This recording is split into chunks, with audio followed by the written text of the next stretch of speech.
So I'd like to welcome everybody here today to the inaugural Research and Innovation Conference. My name is Dennis Hayes and I'm the Managing Director of IRDG, which is a business-led innovation network for R&D performing companies and third-level colleges. Our stand is over here to my right, and you can talk with my colleagues Mary and Lorraine there during the day. Great to see so many people here. We have some phenomenal number of people registered to come along, and today is about innovation, but it's really about learning, and it's about networking, and it's finding partners to collaborate with. And I would urge you, we'll have the central presentations going on here. At either end, you can have the various stands and exhibitors, and to my left here we will have breakout sessions going on during the morning, and you all got a pack on the way in and you can see the timetable. Ireland, I think we're well on our way to being one of the most innovative small countries in the world, if I can borrow that phrase. I think today you will see, we've got the right blend of indigenous companies, and you will hear and see a lot of very innovative indigenous companies talking today, a great multinational sector, third-level colleges, again, a great presence here today of third-level colleges. We have got first-class support in terms of the agencies, Enterprise Ireland, the IDA, Science Foundation Ireland, Intertrade Ireland, and again, you will hear from a lot of those today, and you can see them and visit their stands. And finally, we have access to the largest research and innovation fund in the world in Horizon 2020. So when you bring all those factors together, our indigenous sector, our multinationals, third-level colleges, the state support, and our access to Europe, we're in an absolutely first-class position to become the most innovative small country in the world. So today is about bringing a lot of those elements together, and it's up to you as individuals and together to, as I said, network, collaborate, and find the blend that works best for your organisation. So with that, we have Minister English. Timing is everything, Minister. Welcome.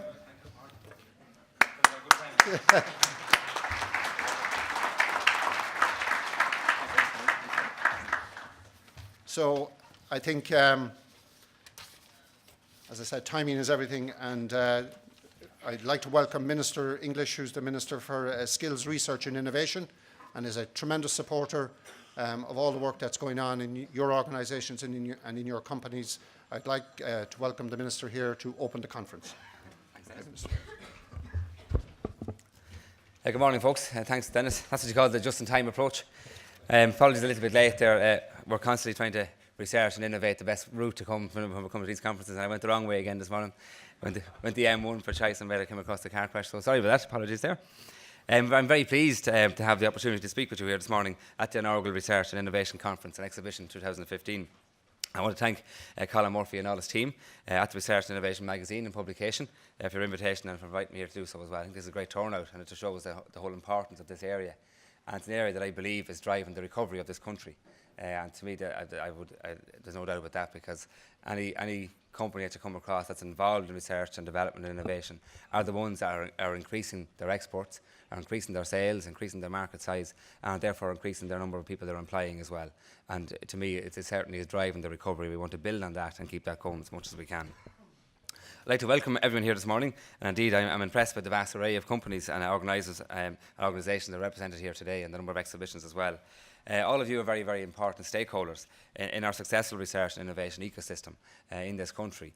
And it's one that's probably relatively new as a nation that's kind of leading the way in research and development in Europe.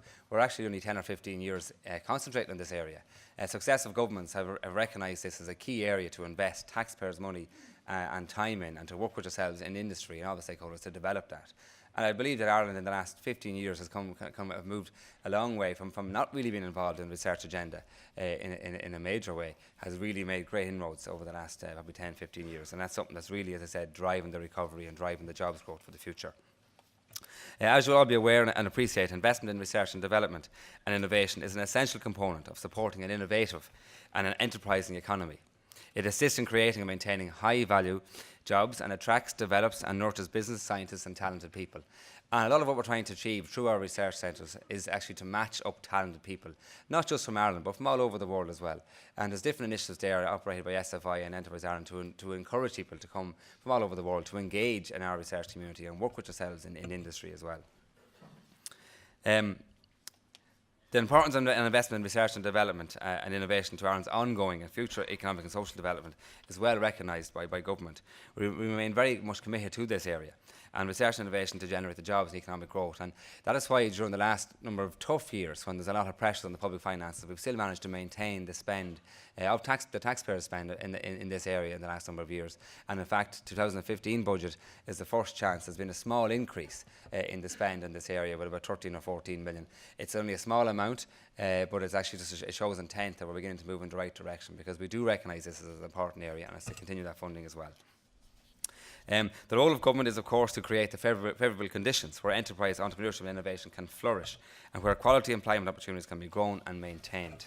Research and innovation is at the heart of generating competitive advantage and economic growth, also providing a rich germination ground for start-ups and the formation of new companies.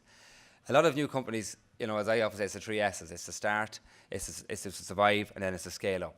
And the scale up, I think, is where the science and innovation comes into this. Generally, your idea will come from research as well, but actually to be able to grow your companies is where the innovation comes in. And that's why you'll see this year's action plan for jobs, we're putting a major influence, major effort around the whole area of startups. And we have a startup gathering, which is organised in conjunction with Startup Ireland, which is planned for next October, which is to try to get the message out that we see Ireland as a major startup nation. And we'll have 5 startup events in our 5 major cities in next October as well, during Startup Week, just to encourage people back here. You'll all be familiar with how successful the gathering was. So it'll be a startup gathering. So again, to put Ireland on the map for startups. And again, the whole research and innovation agenda is driving that as well, and that opportunity. Over the last decade in Ireland, we've expanded and consolidated our research and innovation system considerably, with investment growing substantially. This investment is having a very positive impact, resulting in the build-up of a very strong science base, which is yielding results in terms of economic and societal impacts. Evidence both from the EU and internationally shows that the government strategy of accelerating the economic and societal return from our STI investment is paying off. Globally, Ireland is now ranked first in the world for the availability of skilled labour, 11th in the Global Innovation Index 2014, that's out of 143 countries, and 13th in the world for university industry collaboration and R&D.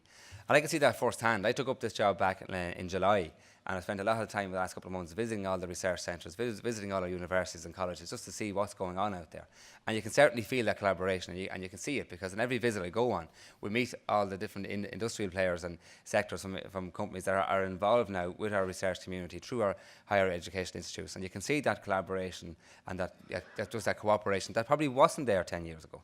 And I think both sides will benefit. Industry benefits, but certainly our education system will benefit, and it can only bring gains to the country in general. Furthermore, we are ranked 3rd in the EU according to the Indicator of Innovation Output, which measures the extent to which ideas from innovative sectors are able to reach the market, providing better jobs and making Europe more competitive. This proves that we are investing smartly in this area, and our investment is delivering jobs. And it's investment on your behalf. It's taxpayers' money that we're just trying to match with industry money to get the best benefit for everybody. In terms of government initiatives in this area, continued implementation of research prioritisation is aligning the majority of competitive public research funding with 14 priority areas where we are most likely to get economic and societal returns, and particularly in the form of jobs. And I say competitive, you'll recognise that the majority of money that's now funding, that's provided from taxpayers' funding in this area through SFI, Enterprise Ireland, IDA, is competitive funding. It's money you have to compete for and you have to win. In the past, money might have been too easy just dished out without actually people having to challenge for it and fight for it. So I think we get a better result, and certainly with your taxpayers' money, if everybody has to compete for that and prove their worth in achieving that. The remit of Science Foundation Ireland, our national science foundation, has been extended to enable it to fund applied research, as well as continuing to provide support for oriented basic research. This represents an important step in the development of the relationship between industry and academia in Ireland. And it's that applied research, I think, where that's probably helped us to continue winning the finance we need from Department of Enterprise and Department of Public Expenditure and Reform, because we can prove with the application of research that there is a job creation, that there is a link, that there is spin-outs, there are more companies created, and we are winning more products and services. And that's essential. And I know there's always this argument over basic research and applied research. I believe we have to do the right combination of both. But if we are in tough times, if we are to continue to win investment of your money, taxpayers' money, we have to be able to prove to the powers to be that we are getting value out of it and we're making impact. And that's why I think that it's essential that we can show the prioritisation and the results of that with our money as well. The new Knowledge Transfer Office Ireland, launched in May of last year, will make it easier for companies to have access to wealth of technology, the skills and the know-how available in Ireland's higher education system. I think that again helps our commercialisation agenda. We know there's a lot of good data, good IP built up in all our universities and all our colleges and so on, and it's how to get access to that, it's how to be able to extract that from them. I know you're going to hear more from the Knowledge Transfer Office themselves later on today, but I think it's a very, very important office that was set up, and they are in most of the universities and colleges we visit now. They also have their transfer office set up as well, which is to kind of try to make it easier for enterprises to engage with them and to work with them, to try to add value to the research and put it to good use and turn it into a company or into a product or into jobs as well. The office, which is the first in Europe, will greatly increase the flow of information, innovative knowledge and technology into companies in Ireland, with the broad aim of increasing their turnover and employment. Enterprise Ireland and Science Foundation Ireland continue to promote and drive effective industry-academic collaboration, which is essential for the successful translation of the best new ideas from the lab into innovative products and services and ultimately sustainable jobs for our citizens. Last year alone there was over 1,000 collaborations with our academic institutions with industry. This year we're predicting another 1,000 collaborations, another additional ones, new people, again, new industry, new companies getting involved with the research system. And that's what we're trying to push through all our various models. And it's essential that we do that if we're going to achieve the results here and get the best value of our money as well.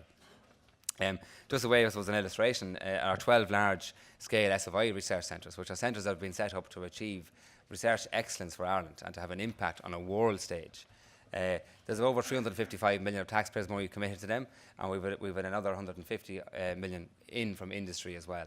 And with over 200 companies, multinationals, SMEs, getting involved in those research centres, which is again proving the collaboration there. And again, attracting talent from all over the world to get involved in them.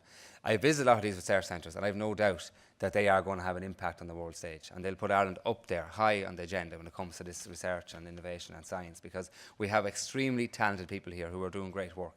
And when we talk to multinational companies who are trying to get to invest here or to increase their investment here, they are recognising that the research ecosystem that is built up in this country over the last 10 or 15 years. They mention that, they talk about it, they talk about the collaboration here with education and enterprise. They don't see that in other countries. Maybe it's part of our size, or part of what we, as a country, or part of what we've went through for the last 4 or 5 years. So we recognise we have to all club together. This is going to work, and it's going to have results as well. But it's commented on quite a lot. I know Richard Rutan, if he's on trade missions in the US or whatever, it is talked about a lot, that the talent here that's built up and the passion of the Irish when it comes to research and innovation. That's well recognised, and it's been well used now to win jobs. In the past, we might have used our tax base or our closeness to Europe or different things like that, but actually now it's the talent is recognised first as the reason for companies to locate here or to start up here as well. In addition, the 15 Giant Enterprise Ireland, IDA Ireland Technology Centres, or the gateways, are delivering industry-led research established in Irish universities and public research institutions, with more than 300 companies getting involved there. And again, we're trying to target specifically the SMEs there to get involved in the research, to just kind of, as a start, get involved through these research centres, maybe on one product through an innovation voucher or through an innovation partnership that are funded through EI. But there's different methods there, different ways to attract you to get involved in the research centres and then to grow scale after that as well. Just in terms of the R&D tax credit, in budgets 2014 and 2015, a number of improvements were made to it, including an increase in the limits of the amount of expenditure that R&D outsourced to third parties. And again, as I said, we recognise now that companies that are involving in R&D, that are availing of these grants and tax incentives, are the ones that are growing their employment and their sales and their markets as well. Just last December, we held an inaugural National Innovation Showcase in the Convention Centre here in Dublin. Again, that was an opportunity to try to display what's going on in the research community and to introduce a lot of different companies and people involved in development and so on, just into the research ecosystem. And it was a very important showcase. Some of you might have been at it. With over 2,000 people attended that. And to me, it was a great event that would now need to become a national event, because it was a chance just to introduce the various people and to show off what we're doing in this area with your money, with taxpayers' money as well. The aim of the event was very much to increase the levels of collaboration between industry and Ireland with our research centres. And I know from a lot of follow-on communications after that, there was a lot of good relationship building on that day, and a lot of good showcases and a lot of good interaction. So it's something that we will try to to continue this year as well. Also, that day we launched the first national directory of all the research centres of scale in Ireland, which will act as a guide for businesses. And I think it's important here that that if you want to get involved in the research system, that you can find how to do that. Who do you talk to? Where do you go to? Which sector of society is the one you need to link in with? So the directory will make that a little bit easier. And the first publication of that, it was mainly the research centres of scale, but there'll be a second version of that will come out this year as well, which will go deeper into the research community and show all the research centres regardless of what their sites are. So it will be easier for people involved in industry and business to be able to access and to find their point of engagement with the research community. And again, that document has helped us as we go abroad as well, try to win investment for this country, because you can show it in one little booklet. There's our system, there's where we have, there's our connections, and that's where you can feed into the system as well. This year we hope to bring a successful strategy for the science, technology and innovation to fruition, most likely in July of this year. And I can report that work is well on the way in the Department of Enterprise, which is leading this charge, but it involves all the government agencies, all the government departments, which we're trying to make sure that in our new science and technology strategy for the years ahead, that we make sure that we mark out the roadmap where we're going to go with this and where we intend to prioritise funding and how we hope to get the message out there that science, research and innovation, technology, engineering is all our jobs, and all government departments need to get involved in this. And I have to say, and I attend some of the meetings of the prioritisation action group, that there is great cooperation across all our departments here and across all our agencies, because I think everybody's beginning to buy into this. I think that in the first strategy that was finished in 2013, there probably was concern around where funding will go into applied research and the balance again of that basic and applied research. I think we're achieving that now, and I think hopefully that the next strategy, which will be completed in a few months' time, will show that and will again show the roadmap of where we're going with this. The new strategy will articulate a vision for Ireland's research and innovation system and identify its defining characteristics. It will also set out strategic goals and targets, which are linked to the relevant government policy agenda, based on a robust evidence base and our vision and examination of the international trends and good practice. And again, we'll try to focus and prioritise our funding into key areas which we believe Ireland can achieve excellence and can lead. We recognise that as a small country, we're not going to achieve impact in every area. So we have to focus. We have to focus on key areas which we believe that we do have a leading role in that. That's why we have picked 14 key areas. And that'll chop and change over the years, but it'll always be in around that number as well, where we believe we can have direct impact. The consultation document for this strategy was published in February, and if anybody wants to get involved in that process, you're very welcome. And if you go onto our website at the Department of Enterprise, Trade and Employment, you'll be able to see that and follow that agenda there as well, and have a chance to take part in the consultation period. And before I finish, I want to address Horizon 2020, which I know was high on a lot of your agendas, but it's certainly high on the government's agenda, because Horizon 2020 is the EU research framework where we believe we can again achieve a lot of good results for Ireland. As a nation, we have targeted to try to win investment from that, and again, it's competitive funding that will fund research in this country. Our target is to achieve 1.25 billion. That's a high target, and certainly put a lot of pressure on all of you guys in the industry and through all our agencies, government agencies, that we can achieve this.